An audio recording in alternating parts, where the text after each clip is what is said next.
Hello guys, welcome back to the channel. तो आज हम बात करने जा रहे हैं average rate of return method के बारे में, जो कि हमारी कैपिटल बजटिंग टेक्निक है। तो वीडियो को शुरू करने से पहले प्लीज चैनल को सब्सक्राइब जरूर कर दीजिए, ताकि आप हमारे एजुकेशन से एवरी टाइम अपडेट रहे, जो कि नेट जेआरएफ और कॉमर्स के सिलेबस के ऊपर बेस्ड। So let's start. देखो क्या होता है कि जो average rate of return method है ना, वो मेजर करता है the percentage return expected from an investment based on accounting profit rather than cash flow.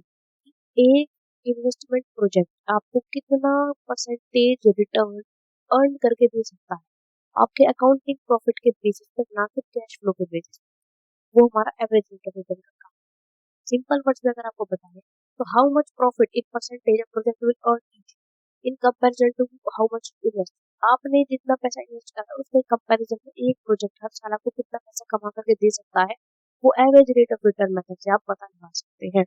For example, अगर मैंने 10 लाख रुपीज किसी प्रॉपर्टी में इन्वेस्ट कर रखे हैं, वहां से रेंट आता है, तो कितना वो प्रॉपर्टी 10 लाख के कंपैरिजन में मुझे हर साल अर्न करके दे रही है, वो उसका एवरेज रेट ऑफ रिटर्न कहलाएगा।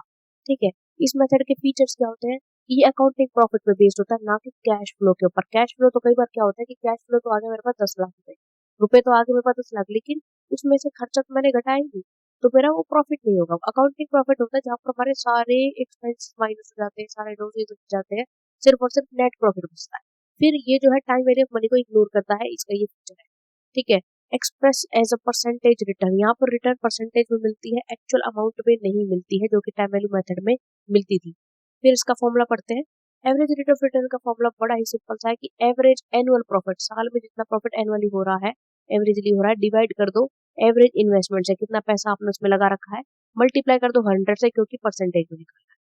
यहाँ पर एवरेज इन्वेस्टमेंट कैसे निकालोगे? इनिशियल इन्वेस्टमेंट, शुरू में जो इन्वेस्टमेंट करी थी, प्लस में salvage value divided by 2। Okay.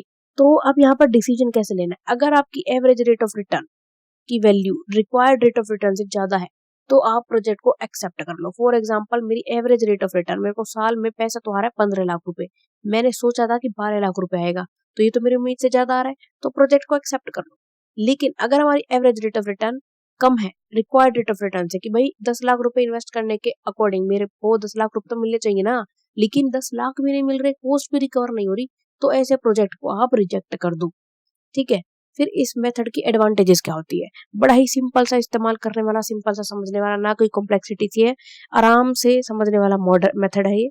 फिर ये कहता है कि अकाउंटिंग डाटा को हम इस्तेमाल करते हैं, जो कि ऑलरेडी हमारे पास अवेलेबल है, हमें अलग से कुछ चीज निकालने की जरूरत नहीं है। ये रिजल्ट परसेंटेज में देता है, जिससे कि हमें कंपेयर करने में आसानी होती है। यहाँ पर हम मल्टीपल प्रोजेक्ट को कंपेयर कर सकते हैं, because we are getting our result in percentage instead of the exact amount, without giving any time value of money problems while calculation. इसके कुछ लिमिटेशंस भी होते हैं। लिमिटेशन क्या होती है? कि टाइम वैल्यू ऑफ मनी को ये इग्नोर कर देता है।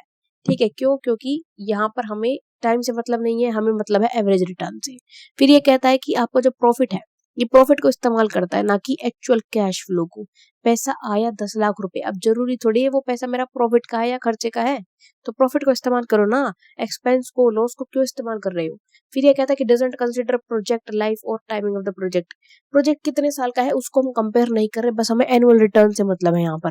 फिर ये कहता है कि मैनिपुलेशन, अकाउंटिंग प्रॉफिट मैनिपुलेटेड भी हो सकते हैं, तो यहाँ पर हमारे रिजल्ट गलत भी निकल सकते हैं। तो जब तक आपका डाटा, अकाउंटिंग डाटा रियलिस्टिक नहीं है, एक्यूरेट नहीं है, रिलायबल नहीं है, तब तक आप अपने इस मेथड के ऊपर भी यकीन नहीं कर सकते। फिर इस मेथड को हमें कब इस्तेमाल करना है? When to use, when you want a quick rough estimate of profitability, जब हमें प्रॉफिटेबिलिटी का मोटा मोटा अंदाजा लगाना होता है, जल्दी